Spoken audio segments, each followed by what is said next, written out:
اب جب وہ جا کے سینٹر میں بیٹھے ہیں, ان کو ریسورس کریشن جو ان کا مین جاب ہونا چاہیے, جب ان کے اب سامنے چیزیں آ رہی ہیں, اب ان کو سمجھ آ رہی ہے کہ یہ کام جو ہم نے ڈھول تو ہم نے گلے میں ڈال لیا ہے, اب یہ بجانا اتنا آسان نہیں ہے.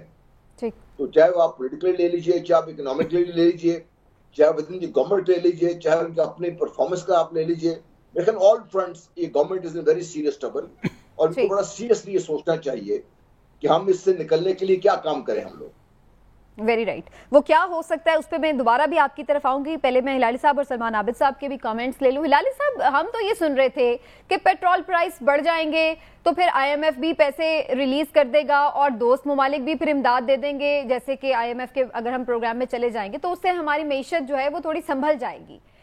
لیکن اب پیٹرول پرائس بڑھنے کے باوجود بھی ابھی بھی ہم یہی باتیں سن رہے ہیں کہ جناب ابھی بھی ہم کرائسس میں. کل بھی ابھی شہباز شریف صاحب یہی بات کہہ رہے تھے کہ ہم نے تو دیوالیہ کر دیا ہے ملک کا. تو پھر اس کا مطلب ہے کہ خالی پیٹرول پرائس بڑھنے سے بات بنی نہیں ہے. کیسے پھر اس وے آؤٹ کیا ہے اس اکنامک کرائسس کا؟ میرے خیال میں ہم نے دیوالیہ ملک کا نہیں کیا تھا. ملک کا دیوالیہ یہ دو پارٹیز جو 2018 تک تھے انہوں نے تو کر دیا پورا. اب یہ 3 سال جو اس عمران خان کا وقت آیا تھا اس وقت تک اس قوم کا دیوالیہ, اس اکانومی کا دیوالیہ ہو گیا. اب آپ سوچئے 45 دن میں سمینہ کیا ہوا ہے. 45 دن میں پیٹرول 60 روپیہ بڑھ گیا, الیکٹریسٹی 47% اوپر, گیس 45% اوپر. کب؟ وین؟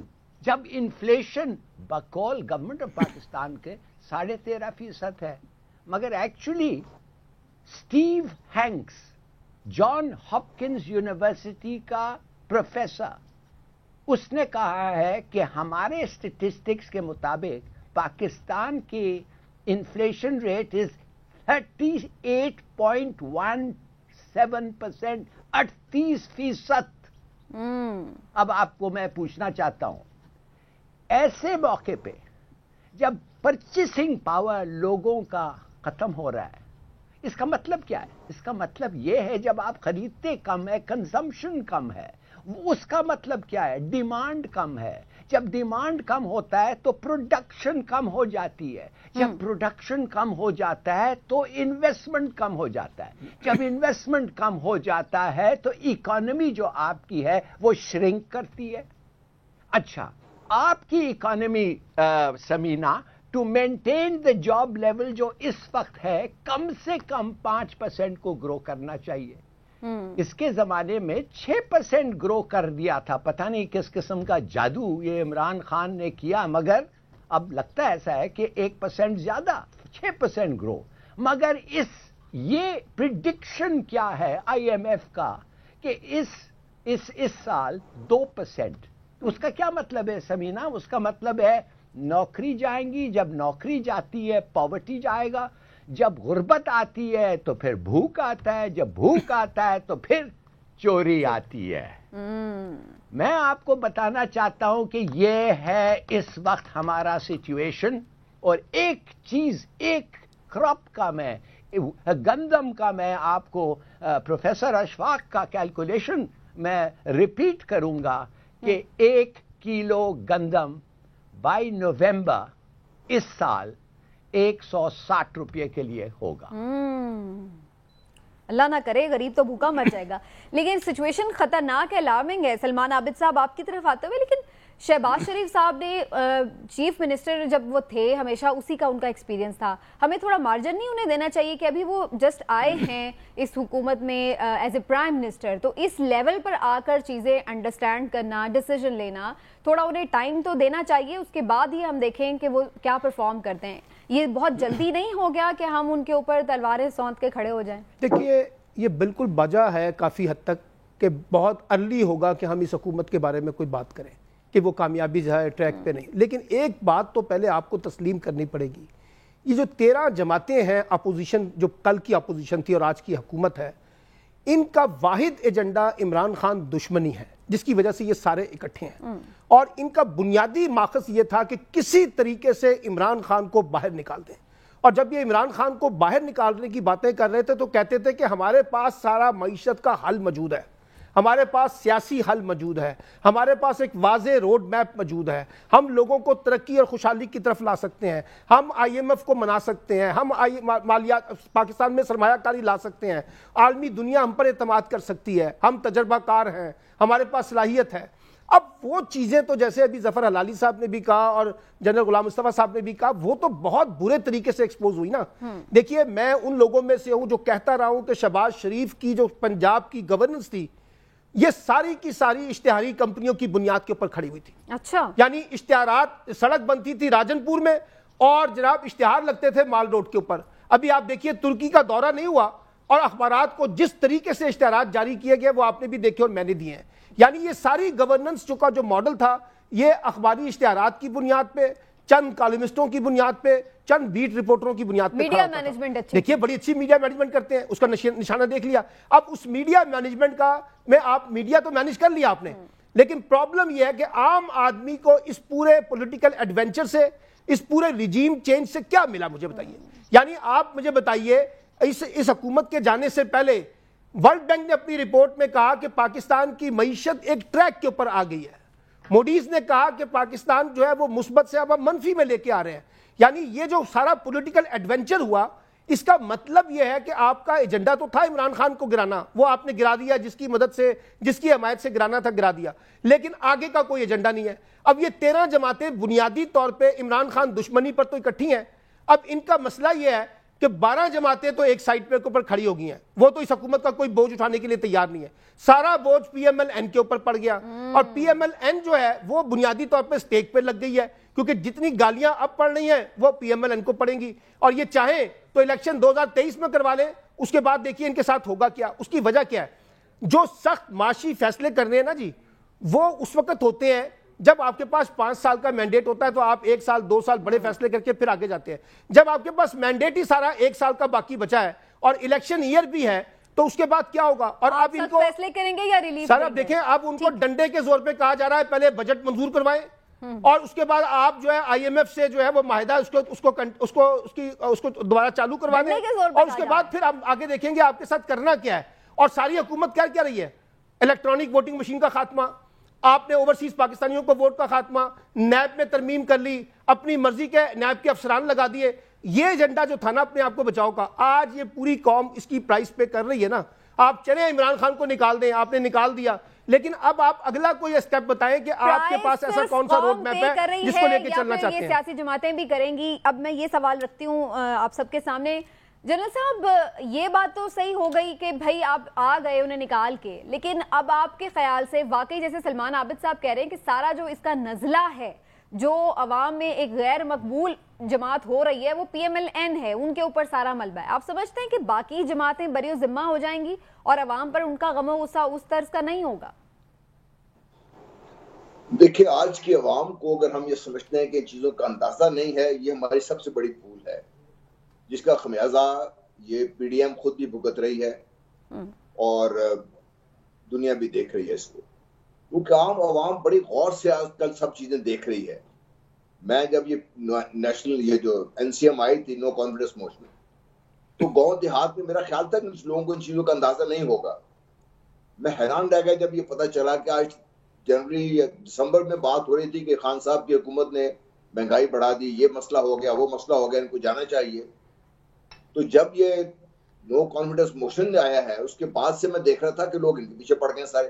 جب گاؤں دیہات میں یہ آواز لگ جائے کہ جو بھی ہوا وہ ٹھیک نہیں ہوا, بلکہ ایک آدمی نے جو عام ان پڑھ آدمی ہے, جب یہ خان صاحب روس گئے تھے اس کا یہ تبصرہ تھا کہ یہ خان صاحب کو نہیں چھوڑیں گے. حیران کن چیز آئی ہے.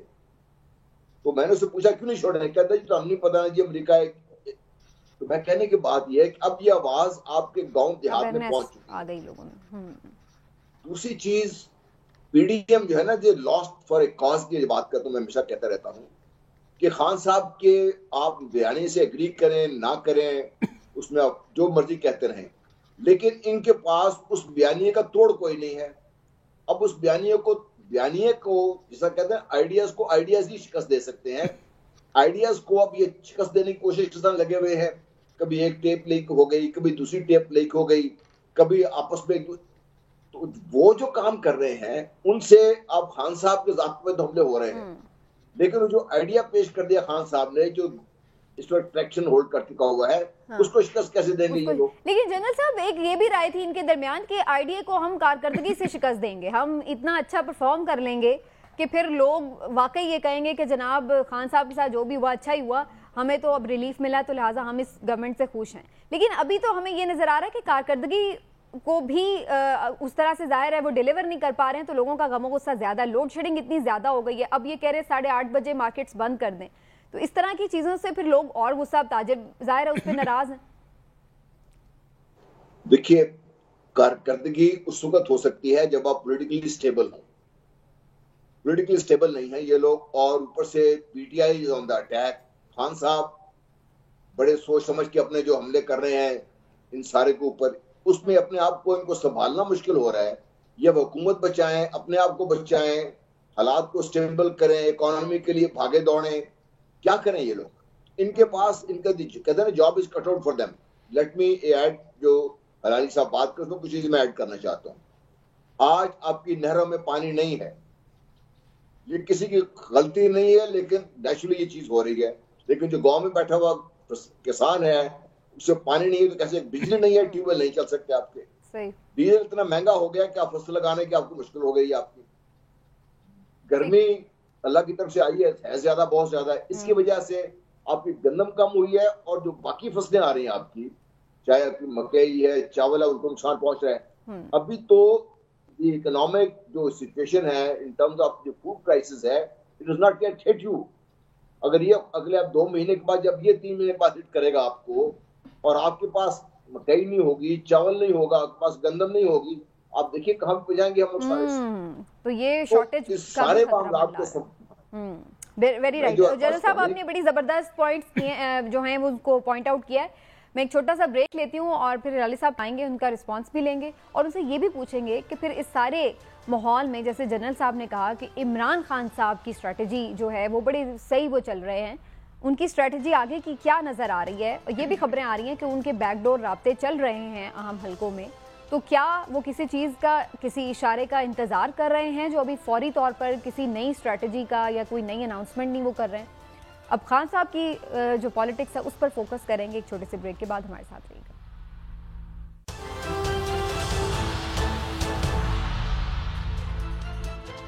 ویلکم بیک جی. پاکستان کی جو اس وقت اکنامک سچویشن ہے وہ اچھی نہیں ہے, اور پولیٹیکل سٹیبلٹی اور اکنامک سٹیبلٹی دونوں چیزیں ایک دوسرے سے جڑی ہوئی ہیں, لیکن چونکہ سیاسی عدم استحکام ہے تو اس کی وجہ سے معاشی عدم استحکام بھی ہے, اور اس سے نکلنے کا کوئی وے آؤٹ کسی کی اس وقت سمجھ میں شاید نہیں آ رہا ہے. لیکن اکثر لوگ کہہ رہے ہیں کہ انتخابات واحد حل ہیں, جبکہ کچھ لوگوں کا کہنا ہے کہ اس وقت اتنی معاشی حالت خراب ہے کہ انتخابات کی طرف بھی جایا نہیں جا سکتا. ایسی صورت میں عمران خان صاحب بھی سڑکوں پر ہیں, ان کی اپنی موومنٹ جو ہے وہ جاری ہے.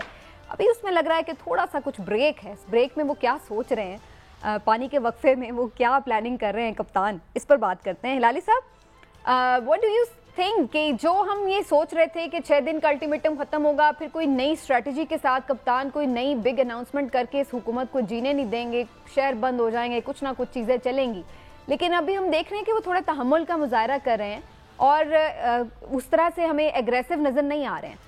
آپ کے خیال سے کیا کوئی بات چیت جو چل رہی ہے بیک ڈور, جس کے ہمیں بعض اوقات ٹی وی پر آ کر اکثر ان کے رہنما بھی بتا رہے ہیں, اس کی کسی کنکلوژن کے انتظار میں عمران خان صاحب اس لیے کچھ آگے اناؤنس نہیں کر رہے ہیں؟ سمیرہ, اس پہ میں بالکل آپ کو جواب دوں گا. 2 پوائنٹس خاص طور جو اس وقت ہیں, مگر let me just complete the scenario جو ڈزمل سیناریو ہے. ہمارے لاسز, ہمارے جو نقصان ہو رہے ہیں, آپ کو پتہ نہیں پتا ہے کہ نہیں کہ پی آئی اے مثال کے طور پہ ایک زمانے میں تھوڑے دن کے لیے پروفٹ میں آ گیا تھا, اب وہ بھی ختم ہو گیا ہے. روشن اکاؤنٹ سے 2 ارب روپیہ ہمارا واپس چلے گیا ہے. وی ہیو لاسٹ 2 ارب روپیہ, روشن ڈیجیٹل انویسٹرز نے واپس لے لیا ہے. اور نہ عمران خان نے کچھ کیا, نہ یہ لوگ کچھ کر رہے ہیں. سمینا, امیجن 40% آپ کا اکانومی از انڈاکیومنٹڈ. اس کے معنی $136 بلین آپ کے اکانومی میں آپ کو پتہ ہی نہیں ہے کدھر ہے. اور مور دین دیٹ آپ ایک دمڑی ٹیکس اس سے وصول نہیں کر رہے, اور اگر آپ وصول کرتے تو آپ کو بالکل آپ کا کوئی پرابلم ہی نہیں ہوتا. All your difficulty. تو یس, تو انہوں نے کیا کیا؟ میں کہتا ہوں عمران خان کو بھی میں پوچھتا ہوں کیا کیا تم نے ڈاکیومنٹ ٹو اکانومی؟ کچھ نہیں کیا. چلیے مگر وہ سب چھوڑے, آپ کہہ رہے ہیں کیا ہوگا, کیا فائدہ اگر اس کو الیکشن ڈیٹ مل گیا؟ Samina, I like to ask you, کیا فائدہ؟ یو تھنک کہ یہ الیکشن کمیشن سے آپ کچھ ایکسپیکٹ کرتے ہیں؟ خدا کے لیے ابھی انہوں نے 100 اور ریگرز کو اپوائنٹ کیا ہے. میں کہتا ہوں ایسے لوگوں کو کیا ہے جو ان کے بندے ہیں, جو جیسے کہتے ہیں نا ووٹ تو آپ دیتے ہیں مگر اگر گنتی میں کرتا ہوں تو آپ کا کیا فائدہ ووٹ. اور دوسری چیز وچ آئی فائنڈ ریپریہنسبل, میرا ووٹ کلفٹن سے لانڈی چلے گیا. واہ, ٹھیک ہے, آپ نے بڑا امپورٹنٹ پوائنٹ اٹھایا ہے لالی صاحب. اور میں یہ سوال چاہتی ہوں کہ پاکستان تحریک انصاف کے بھی کسی رہنما سے, بلکہ فواد چودھری سینئر رہنما ہمارے ساتھ موجود ہیں, ان سے جانتے ہیں کہ یہ جو ریگنگ کا آپ لوگ بھی آ کے ذکر کر رہے ہیں تو اس کے لیے انہوں نے کوئی پلاننگ بھی کیا یا نہیں. چودھری صاحب آپ کا بہت بہت شکریہ.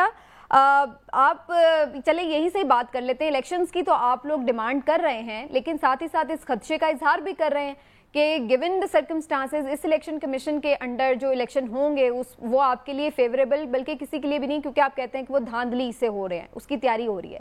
تو آپ لوگ پھر الیکشن کیوں اس الیکشن کمیشن کے انڈر ڈیمانڈ کر رہے ہیں؟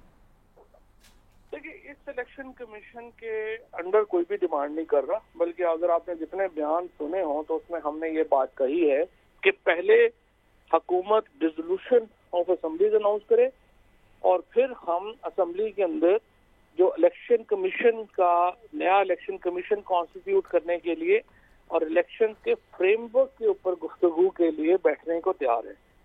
تو اس الیکشن کمیشن کے دو بڑے مسئلے ہیں. ایک تو یہ الیکشن کمیشن جو ہے وہ بائسڈ ہے, اور اس کے تمام جو اس وقت ان کا جو کہنے مطمع نظر ہے وہ یہ ہے کہ کس طریقے سے یہ الیکشن جو ہیں ان کو ریگ کر سکے نون لیگ کے لیے. اور شاید اس سے بھی بڑا مسئلہ یہ ہے کہ یہ بہت ہی نالائق ہے. یہ اتنا نالائق ہے کہ جو انہوں نے ابھی ووٹرز کی جو لسٹوں جو کے ساتھ جو انٹرفیئر کیا, ایک الیکٹرانک ووٹنگ بنی ہوئی نادرا کی انہوں نے اسکول ٹیچرز بھیج کے اس کو چینج کروا دیا, اور پورے ملک میں لاکھوں ووٹ بغیر کسی وجہ کے انہوں نے ادھر سے ادھر کر دیے, ایک انہوں نے کرائسس کھڑا کر دیا. اسی طریقے سے آپ الیکشن کمیشن کی جنرل ورکنگ دیکھیں, آپ کو پتہ چلے گا وہ انتہائی ایوریج ہے. تو دو ان کے پرابلم جو ہیں, ایک تو بہت, لیکن چودھری صاحب اگر یہی آپشن رہتا ہے کہ جی الیکشن کمیشن تو چینج نہیں ہو رہا, چلیں آپ الیکشن کروا دیتے ہیں, آپ کو اکتوبر میں دے دیتے ہیں, نومبر جو بھی, تو پھر آپ لوگوں کی اسٹریٹجی کیا ہوگی؟ پھر جائیں گے آپ لوگ الیکشن میں اسی الیکشن کمیشن اگر یہی رہتا ہے, نہیں اس پر اگریمنٹ ہوتا ہے؟ اس سے پہلے ایک بات اور پھر ان کی نالائکی کی انتہا یہ دیکھیے کہ آئین میں واضح لکھا ہوا ہے کہ جب بھی اسمبلی ٹوٹے گی 3 مہینوں کے اندر انہوں نے الیکشن کروانے ہیں. چیف الیکشن کمشنر صاحب جو ہیں وہ سپریم کورٹ میں پیش ہوتے ہیں اور کہتے ہیں جی ہم تو 7 مہینے سے پہلے الیکشن ہی نہیں کروا سکتے. تو اس سے پتہ یہ چلتا ہے کہ ان کا جو بنیادی پرابلم جو ہے وہ باعث ہونا ایک پرابلم ہے, لیکن اس سے بڑا پرابلم ان کا انتہائی نالائق ہونا ہے. اور اس 2 وجوہات سے یہ الیکشن کمیشن الیکشن جو ہے وہ نہیں کرا سکتا. اب جو آپ کی تیسری بات ہے, دیکھیں الیکشن کمیشن میں خود بھی کوئی آنر ہوتی ہے, کچھ اپنا بھی ہوتا ہے. یہ تو نہیں کہ جب بندے جوتے لے کے پیچھے لگیں تو پھر ہی آپ نے جان چھوڑنی ہے. جب یہ اور آدھا الیکشن کمیشن تو دیکھیں لوٹا راجہ ریاض اپوزیشن لیڈر لگا کے اس کو انہوں نے لگا دیا, تو اس الیکشن کمیشن کے اوپر کون اعتبار کرے گا؟ تو جب ایک دفعہ یہ فیصلہ ہو جاتا ہے کہ الیکشن ہونے ہیں, پھر ہمیں اس الیکشن کمیشن کو گھر بھیجنا پڑے گا. ٹھیک. اچھا چودھری صاحب یہ فرمائیے, یہ بھی خبریں آ رہی ہیں, خود شیخ رشید صاحب بھی مختلف انٹرویوز میں اس بات کا ذکر کر رہے ہیں کہ پرویز خٹک صاحب کے مقتدر حلقوں سے بات چیت چل رہے, ڈائیلاگ, مذاکرات, بات چیت. تو آپ کیا بتائیں گے کن ٹرمز پر یا کن چیزوں پر گفتگو ہو رہی ہے, اگر کوئی ہو رہی ہے کچھ اس کے بارے میں آپ انڈیکیشن دیں گے؟ کیونکہ ابھی تو ہم یہ دیکھ رہے ہیں کہ کوئی فردر اناؤنسمنٹ بھی نہیں آئی خان صاحب کی طرف سے. ایسا لگ رہا ہے کہ کچھ کوئی ویٹ کی پوزیشن میں ہے, وہ ویٹنگ پوزیشن میں ہے. دیکھیے جو انشاءاللہ تعالیٰ جو ڈیولپمنٹس ہیں وہ مثبت ہوں گی, اور ہمیں امید ہے پاکستان میں اس وقت جو سچویشن ہے اس میں ایک اکنامک میلٹ ڈاؤن ہو گیا ہے اس حکومت کی انتہائی ایک نالائکی کی وجہ سے. اور ہم نے دیکھا یہ ہے کہ آپ اکانومی روز آپ ڈسکس کر ہی رہے ہیں, آپ کے سامنے ہے جو حالات جا رہے ہیں. اس قسم کی معیشت کا بوجھ پاکستانی سیاست زیادہ دیر برداشت نہیں کر سکتی. لہذا آپ کو ایک پالیسی بنانی ہے, اس میں آپ کا بہرحال یہ کام ہے کہ سیاسی جماعتیں بھی جو ہیں وہ ایک دوسرے سے تھوڑا نزدیک آئیں اور ہم ایک کمپریہنسو فریم ورک بنا کے الیکشنز کی طرف بڑھیں. اور اس کے لیے ہم الیکشنز کے اوپر بات چیت کے لیے ہم ہمیشہ تیار ہیں, کوئی پرابلم نہیں. تو پھر اسی وجہ سے چونکہ بات چیت کچھ پازیٹیو جاری ہے, اس لیے ابھی خان صاحب کوئی فردر لانگ مارچ یا کوئی فردر ایجیٹیشن کے لیے کچھ اناؤنسمنٹ نہیں کرے, یہی ہم سمجھیں؟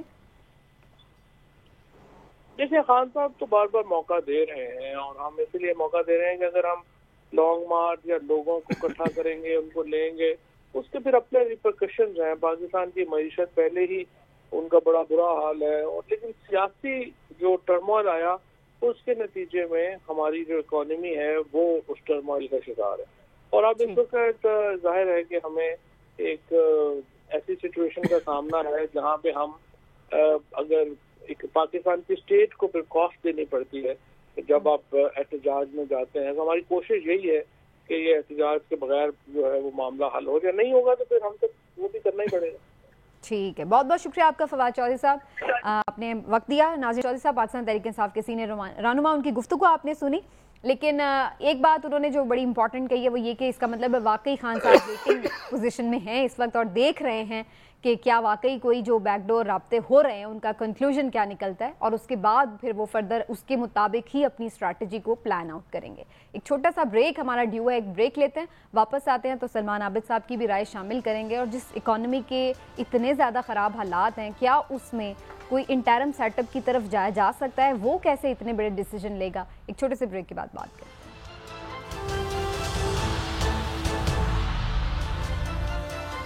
ویلکم بیک جی. بات ہو رہی ہے پاکستان کے حالات کے حوالے سے. سلمان عابد صاحب, فواد چودھری صاحب کی بھی آپ نے گفتگو سن لی ہے, لیکن یہ بھی ہم اس موجودہ حکومت سے سن رہے ہیں کہ اس وقت تو اتنی بری حالات ہو چکے ہیں کہ ہم اگر الیکشن کروانا بھی چاہیں تو نہیں ہم کروا سکتے, کیونکہ کوئی بھی انٹرم سیٹ اپ جو ہے وہ ملک کی معیشت کو اس وقت آگے چلا ہی نہیں سکتا. تو پھر کیا وے آؤٹ ہے اگر الیکشن بھی نہیں ابھی ہو سکتا؟ دیکھیے بات یہ ہے کہ یہی پی ڈی ایم اور یہی پیپلز پارٹی تو بنیادی مطالبہ کیا کر رہی تھی, عمران خان اسمبلیاں توڑیں اور فوری طور پہ نئے انتخابات کا اعلان کریں. تو اس وقت الیکشن ہو سکتا تھا, اس وقت اس الیکشن سے ملک کی معیشت کو کوئی خطرہ نہیں تھا. دیکھیے بات یہ ہے, جو جنرل غلام مصطفیٰ صاحب نے ایک بنیادی بات اٹھائی تھی کہ اگر آپ چاہتے ہیں کہ ملک آگے گرو کرے تو اس وقت ہمیں ایک سٹرونگ قسم کی حکومت درکار ہے. اس طرح کی حکومت نہیں درکار جو 5-5, 6-6 ووٹوں کی بنیاد پہ کھڑی ہو اور اس کے سہارے اس کے پر لگے ہوں اور اس کو جب چاہے کھینچ لیں, جب چاہے اتار لیں, جب چاہے چڑھا دیں. ایسی کمزور حکومتوں سے نہ سیاست درست ہو سکتی ہے نہ معیشت درست ہو سکتی ہے. ایک بات. دوسری بات یہ ہے کہ اس لیے حکومت کے پاس اگر 5 سال کا مینڈیٹ ہوگا تو وہ آئی ایم ایف کے پاس جا کے انٹرنیشنل اداروں کے سامنے ملک کے اندر اپنی long term, mid term, short term economy کی پالیسی دے سکیں گے. ابھی تو شہباز شریف صاحب پہ بھوت یہ سوار ہے کہ ہم نے 2023 کا 22 کا الیکشن یا 23 کا الیکشن کیسے جیتنا ہے. اس کے لیے ان کو جو ہے وہ جادوگری کرنی پڑے گی جہاں لوگوں کو ریلیف دینے کے جو ہے نا عمل کی دکھایا جائے گا. تو اس میں سخت معاشی فیصلے کہاں سے ہو سکتے ہیں. اس لیے میں یہ سمجھتا ہوں کہ اب بھی ضرورت اس بات کی ہے کہ نیا الیکشن ہو, جو بھی مینڈیٹ آتا ہے, جو بھی حکومت آتی ہے وہ آگے ایک لانگ ٹرم پالیسی چلائے. اب یہ جو فواد چودھری صاحب نے بات کی ہے نا آپ کے پروگرام میں, یہ بڑی انٹرسٹنگ بات کی ہے. انہوں نے اعتراف کیا ہے نا کہ پس پردہ کوئی بات چیت چل رہی ہے. دیکھیے میں نے اس وقت بھی کہا تھا کہ جو عمران خان صاحب نے اسلام آباد میں لانگ مارچ ختم کیا, یہ کسی آئسولیشن میں ختم نہیں ہوا, کچھ یقین دہانیاں ضرور ہوئی تھیں. ابھی میری 3-4 مسلم لیگ کی لوگوں سے بات چیت ہوئی ہے, وہ تو یہ کہہ رہے ہیں کہ ہم بجٹ کے بعد شاید ہمیں اپنا بوریا بستر لپیٹنا پڑے گا. اس کا مطلب یہ ہے کہ کہیں کوئی بات چیت چل رہی ہے, کوئی ایسا وے آؤٹ نکالنے کی کوشش کی جا رہی ہے جو دونوں جماعتوں کے لیے قابل قبول ہو اور ہم آگے کی طرف بڑھیں. اور یہ یاد رکھیے اس انسرٹنٹی کے اندر, اس غیر یقینی صورتحال میں جہاں وہ کہتے ہیں کہ معیشت دیوالیہ ہو گئی ہے, معیشت برباد ہو گئی ہے, کون سا انٹرنیشنل انسٹیٹیوشن آپ کے ساتھ آ کے کھڑا ہوگا؟ کون سا ملک آپ کو سپورٹ کرے گا اس سچویشن کے اندر جب آپ ڈوب رہے ہیں؟ کون سا ملک آپ کو سپورٹ کرے پیسے دے گا؟ جو آپ کہہ رہے تھے کہ ہمیں سعودی عرب پیسے دے رہا ہے، ترکی پیسے دے رہا ہے، فلاں پیسے دے رہا ہے. اس لیے اس سچویشن میں کوئی آگے نہیں آئے گا. اور آپ جتنا الیکشن کو ڈیلے کریں گے، دیکھیے آپ جتنا الیکشن کو ڈیلے کریں گے اتنا ہی آپ کی جو پولیٹیکل سٹیبلٹی وہ کوشچن مارک ہو جائے گی، جس کا امپیکٹ پھر آپ کی اکنامک سٹیبلٹی کے اوپر آئے گا. لال صاحب بھی کچھ ایڈ کرنا چاہ رہے ہیں؟ لال صاحب آپ کو شارٹ کامنٹ ایڈ کر لیں، پھر میں کنکلوژن کے لیے جاؤں گی جنرل صاحب کی طرف. جی لال صاحب. یہ انہوں نے بالکل صحیح کہا، اور اب میں صرف یہ کہوں گا کہ یہ گورنمنٹ کی بینکرپسی کی حد دیکھیں کہ انہوں نے جا کے شوکت ترین کو کہا چپکے سے کہ یار تم آؤ ہمیں مدد کرو فائنانس پالیسی بنانا، یار تم آؤ چھوڑو عمران خان کو ہمارے ساتھ آؤ. کین یو امیجن وہ پالیسی جس کا سبب بنایا تھا، جو یہ بہانہ بنایا تھا اس ریجیم چینج کو پروموٹ کرنے کے لیے، اس آدمی جو کی فیکٹر تھا اس کو کہہ رہے ہیں آؤ ہمارے ساتھ مل کے یہ کرو. اپنے بیانیے پہ خود ہی کلہاڑی چلا دی. ٹھیک ہو گیا. اچھا جی جنرل صاحب آپ دیکھ لیے، ویری رائٹلی پوائنٹڈ آؤٹ لال صاحب. لاسٹ ایک چیز یہ 9 بزنس گروپس اور 40,000 فیکٹریز یہ بند ہو جائیں گے. میں آپ کو بتا رہا ہوں یہ بند ہو جائیں گے اس لیے کہ بجلی نہیں ہے، اور جس قیمت پہ بجلی آ رہی ہے it's not practical. آج ویسے وہ یہ دعویٰ کر رہے ہیں کہ صنعتوں کو 24 گھنٹے مل رہی ہے بجلی. Very right. ابھی حالات خطرناک ہیں، لیکن جنرل صاحب ظاہر ہے کہ اگر ہم سب اور خود جو گورنمنٹ ہے، حکومت وقت ہے، اس کو ادراک ہے، تو ظاہر ہے جو بااثر پاکستان کے حلقے ہیں، نیوٹرلز ہیں، طاقتور حلقے ہیں، ریاست پاکستان کے ادارے ہیں، ان کو بھی اتنی ہی فکر ہے پاکستان کی. تو آپ کیا سمجھتے ہیں کہ واقعی اگر یہی مسئلہ تھا الیکشنز کی طرف جانا، تو وہ تو پھر عمران خان صاحب کر ہی رہے تھے، تو پھر جنہوں نے نکالا ہے وہ الیکشن کی طرف کیوں لے کے جائیں گے عمران خان صاحب کو؟ پھر نکالنے کی ضرورت ہی کیا تھی؟ لیکن آپ کو لگتا ہے کہ اس طرح کے حالات بن سکتے ہیں جو بیک ڈور رابطے ہو رہے ہیں؟ دیکھیے، ایک تو ہمیں بات سمجھنے کی ضرورت ہے کہ یہ خاص قسم کا بیانیہ عمران خان سے صاحب نے ترتیب دیا ہے، اس میں سے کچھ ان کو منفی کرنا چاہیے. جو بھی ان کے ذاتی احساسات ہوں یا ہم جو بات کریں، وہ ان میں سے کافی ان کو تھوڑی چیزیں منفی کر دینی چاہیے، تاکہ ان کے لیے بھی اور باقی تمام لوگوں کے لیے بھی یہ آسانی ہو کہ ہم بات چیت میں آسانی ہو سکے ان کے لیے. خاص دیکھیے جی، اس مسئلے کا حل لڑائی سے، مار کٹائی سے، تلوار سے نہیں نکلنا. اس مسئلے کا حل الٹیمیٹلی آپ نے بات چیت کرنی ہی ہے، چاہے خان صاحب ہوں چاہے اور کوئی جس کو بھی ہو. تو جتنی جلدی شروع ہو جائے، کیونکہ جو دن گزر رہا ہے وہ پاکستان کے مسائل کو بڑھا رہا ہے، کم نہیں کر رہا. اس کے لیے تو میں سمجھتا ہوں کہ ابھی آپ جو مرضی کر لیں، کوئی آدمی کسی جگہ بھی کوئی ضد انا یا کسی چیز کے اگر اڑے آنے شروع ہو گئی تو پھر تو ہم تباہی کی طرف جا رہے ہیں. ویسے اس کو روکنے کے لیے اللہ نہ کرے، اتنا خوبصورت ملک ہے، اتنے ہم سب کچھ ہے ہمارے پاس، ہم کیوں نہیں بات کو سمجھ رہے؟ اور یہ اس پہ خان صاحب کے لیے بھی دیکھیے بہت ضروری ہے ان کے لیے کہ وہ بھی اپنے جو سٹینڈ ہے اس میں تھوڑی سی لچک پیدا کریں. جب تک بات چیت نہیں ہوگی مسائل کا حل نہیں ہوگا.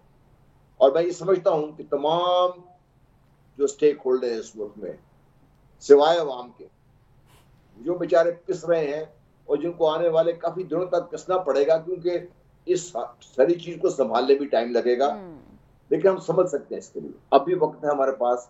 ہم اس کو ضائع کیے بغیر بجٹ اناؤنس جیسی ہو جائے، بجٹ کے لیے فنکشنل چیزیں ہو جائیں، پھر میں خیال بھی شوڈ گو انٹو الیکشن. لیکن جنرل صاحب اگر خدا نہ خواستہ اس طرح، آپ تو بہت زبردست بات کر رہے ہیں اور آپ سب کا اس بات پہ کنسنسس ہے کہ ڈائیلاگ سے مسئلے کا حل نکالا جا سکتا ہے، لیکن اگر سب اپنی اپنی انا میں اسی طرح رہے، حکومت بھی اڑی رہی رانا ثناء اللہ کی طرح، وہ بھی سٹیٹمنٹ سخت دیتی رہی کہ جی نہیں ہم نے تو 2023 میں کرانے ہیں، ادھر خان صاحب بھی اپنی موقف میں لچک نہیں لے کے آتے، تو پھر اس صورت میں کیا اینڈ ریزلٹ ہوگا؟ دیکھیے، اینڈ ریزلٹ تو کسی کو زیادہ مشکل نہیں ہے پریڈکٹ کرنے کے لیے. ایکچولی اینڈ ریزلٹ سے بچانے کے لیے ایفرٹ کرنے کی ضرورت ہے، اور آئی ایم شیور کہ جو دوسرے اسٹیک ہولڈرز ہیں جن کے بارے میں عام طور پہ بات کہتے رہتے ہیں ہم لوگ، وہی جس کے بارے میں آپ سے اشارہ کر رہا تھا کہ ان کو اس سارے نیریٹو سے نکال دیں تو آپ کے لیے حل ڈھونڈنا بھی آسان ہو جائے گا. میں یہ بات کر رہا ہوں آپ سے. صحیح. اچھا سلمان عابد صاحب یہ بتائیے کہ جو ابھی ضمنی انتخابات آ رہے ہیں جولائی میں پنجاب میں اسپیشلی، اس میں آپ کو کیا نظر آ رہا ہے؟ یہ بھی ایک لٹمس ٹیسٹ ہوں گے کہ اس سے بھی تمام جماعتیں اس بات کا اندازہ لگائیں گی کہ الیکشن میں جانا چاہیے ابھی یا نہیں جانا چاہیے؟ کیونکہ پنجاب میں یہ الیکشن ہو رہے ہیں، اگر پی ایم ایل این کو اس میں شکست ہوتی ہے بھاری تو وہ کیا ان کے لیے فیوریبل سچویشن ہوگی کہ وہ اس وقت رزلٹ اناؤنس کر دیں، الیکشن اناؤنس کر دیں؟ پہلا سوال تو یہ کہ کیا یہ ضمنی الیکشن ہو سکیں گے؟ اچھا، کیونکہ میں تو آپ کے ساتھ ایک اور بات کر رہا ہوں، میں کہہ رہا ہوں کہ بجٹ کے بعد جو سینیریو ڈیولپ ہونا ہے اس میں تو ساری ڈسکشن جو اسلام آباد کے ڈسکورس میں چل رہی ہے وہ تو فوری طور پر الیکشن کی طرف جانے کی باتیں کی جا رہی ہیں. کچھ لوگ اکتوبر کے الیکشن کی باتیں کر رہے ہیں. تو اس لیے جو اسلام آباد میں طے ہوگا، جو مرکز میں طے ہوگا، اسی کی بنیاد پہ پھر آپ کی پروونشل پالیٹکس جائے گی نا. اسی میں آپ کے لوکل گورنمنٹ کے الیکشنز بھی ہیں، اسی میں آپ کے بائی الیکشنز بھی ہیں. اچھا اب آپ دیکھیے کہ بڑی انٹرسٹنگ بات انہوں نے کی ہے کہ پیپلز پارٹی اور پی ایم ایل این مل کے جو ہے نا الیکشن لڑیں گے. اچھا اب مجھے بتائیے 22 نشستیں ہیں جو ڈی سیٹس ہوئی ہیں، آپ کا خیال ہے کہ ان میں سے 8 سیٹیں مسلم لیگ نون پیپلز پارٹی کو دے دے گی؟ اس لیے مجھے تو ابھی ذرا بائی الیکشن کے بارے میں کوئی انٹرسٹ نہیں ہے. میرا بڑا انٹرسٹ یہ ہے کہ اسلام آباد میں کیا یہ طے ہو گیا ہے یا طے ہونے جا رہا ہے کہ ہم نے ارلی الیکشن کی طرف جانا ہے یا الیکشن 2023 اگست میں ہوں گے جو حکومت اس وقت موقف لے رہی ہے. ابھی تو ٹکراؤ ہے نا، ابھی تو خود مسلم لیگ کے اندر لوگ کہہ رہے ہیں کہ جناب اس کے اندر ایمبیگوٹی پڑی ہے، ابھی یہ طے ہونا ہے. تو بجٹ کے بعد ہمیں پتہ چلے گا کہ اصل سچویشن اسلام آباد میں کیا اناؤنس ہوتی ہے اور پھر عمران خان کی کیا اسٹریٹجی ہے وہ دیکھنی پڑے گی. کیا وہ دوبارہ کال دیتے ہیں؟ تو اگر اس طرح کی محاذرائی کی سیاست بڑھتی ہے تو پھر اس میں جنرل الیکشنز کی طرف ہی جانا پڑے گا. پھر یہ اس طرح کے بائی الیکشن تو آپ کو اس طرح سے سپورٹ نہیں کریں گے. ہوتے ہی نظر نہیں آ رہے، لیکن دیکھتے ہیں جی آنے والے دنوں میں پاکستانی سیاست کیا رخ اختیار کرتی ہے. سیاست کے اوپر، اکانومی کے اوپر ہم بات کرتے رہتے ہیں، لیکن ایک اور بڑا امپورٹنٹ معاملہ ہے جو کہ ہم سب کے لیے بڑا سینسٹیو معاملہ بھی ہے اور ہمارے جذبات اس سے جڑے ہوئے ہیں. میں بات کر رہی ہوں خاص طور پر نبی کریم صلی اللہ علیہ وسلم کی شان میں جب گستاخی کی جاتی ہے تو کسی بھی شخص کے لیے، کسی بھی مسلمان کے لیے وہ ناقابل برداشت ہوتی ہے. اور ابھی ہم دیکھ رہے ہیں کہ پڑوسی ملک بھارت میں جس طرح سے یہ کام کیا گیا ہے مودی سرکار کے انڈر، اس کے اوپر نہ صرف یہ کہ پوری امت مسلمہ اور مختلف ممالک نے بڑا زبردست اس پہ احتجاج ریکارڈ کرایا. کیا پاکستان کا رسپانس اس پر کافی تھا یا ناکافی؟ اس کے حوالے سے آپ لوگوں کے میں کامنٹ ضرور لینا چاہوں گی. جنرل صاحب پہلے آپ پلیز کامنٹ کیجئے گا، ہمیں کیا کرنا چاہیے اس قسم کے معاملات کے اوپر، کس طرح سے رسپانس دینا چاہیے؟ دیکھیے اس گورنمنٹ نے بڑی سنہری موقع ظاہر کر دیا اس کے لیے. 2 چیزیں، پاکستان اللہ کے فضل و کرم سے اسلام فوبیا کے خلاف جو جہاد شروع کیا تھا، پاکستان لیڈ رول میں تھا. خان صاحب کو یہ کریڈٹ آپ کو دینا پڑے گا اس کو. انہوں نے وہ کھو دیا ہے. ہمیں پاکستان کو بھارت سے اپنے تمام تعلقات ڈاؤن گریڈ کر دینے چاہیے امیڈیٹلی. ہم نے جب یہ کمرشل اٹیچی وغیرہ پوسٹ کیے ہیں وہ واپس بلانے چاہیے تھے، انویسٹر واپس آ جاتا. پاکستان کا کوئی نقصان نہیں ہوتا اس سے، لیکن دنیا کو کم از کم میسج جاتا کہ جو ملک لیڈ کر رہا تھا اسی نے ہی سٹیپ آگے لیا ہے تو بات آگے چلی ہے. ہم سے بھی عرب آگے نکل چکے ہوئے اس سلسلے میں. 12 اس میں تو نبی صلی اللہ علیہ وسلم کی ذات گرامی کے ساتھ محبت میں مقابلہ تو ہو سکتا ہے لیکن کوئی شکست نہیں کھاتا ہے اس میں. صحیح. دوسرا جو ان کے پاس نہری موقع تھا، یہ عمران خان صاحب کو حکومت دعوت دیتی کہ دیکھیے آئیے خان صاحب، آپ نے پہلے لیڈ کیا ہے اس کو، آپ آئیں اب پھر لیڈ کریں اس کو، ہم آپ کے پیچھے چلتے ہیں، پورے حکومت پاکستان عوام آپ کے ساتھ چلتے ہیں. اور اس میں تو خان صاحب کے لیے انکار بھی ممکن نہیں تھا. لیکن اتنی چھوٹے، اتنا ظرف ہماری سیاست میں آ ہی کیسے جائے، آ ہی جائے تو کیا ہی بات ہو جائے. لیکن ہلالی صاحب کا بھی کامنٹ میں ضرور اس پہ لوں گی. ہلالی صاحب آپ کے خیال سے یہ بڑا امپورٹنٹ معاملہ ہے اور اس پر بالکل صحیح کہا ہے جنرل صاحب نے کہ عمران خان صاحب نے ہمیشہ آواز اٹھائی اسلامو فوبیا کے حوالے سے، نبی کریم کی جو شان میں گستاخی کی جاتی اس کے حوالے سے، لیکن اس حکومت نے کیا اس کے اوپر پراپر رسپانس دیا ہے جو ہونا چاہیے تھا؟ دیکھیے اٹس اے گڈ آئیڈیا کہ اگر آپ انڈیا کے ساتھ ڈپلومیٹک ریلیشنز کو ختم کرنا چاہتے ہیں، اور کیوں نہیں، اس انڈیا کے ساتھ آپ کی بات چیت کرنا بیکار ہے تو کر سکتے تھے، بالکل صحیح ہے. اور یہ عمران خان کو بھی انوائٹ کرنا اچھا ہے، out of the box thought ہے، مگر وہ آتا نہیں. اور وہ کیوں آئے؟ جس گورنمنٹ نے آپ کو سازش کے ساتھ باہر لوگوں کے، اور شاید انڈیا کا بھی ہاتھ اس میں ہو، وہ نکالا ہے، ان کو کیوں جا کے ہاں گالی دینے کا موقع ملا ہے، مگر وہ خود ہی گالی بیٹھ کے گالی دے سکتے ہیں. بلکہ ان کو یونائٹڈ نیشن سے ایک انویٹیشن آنی چاہیے ایز دا لیڈر آف اسلامو فوبیا کا جو ڈے انہوں نے سیٹ اپ کیا ہے آن دیٹ بیسس. مگر میں ایک چیز اور کہتا ہوں،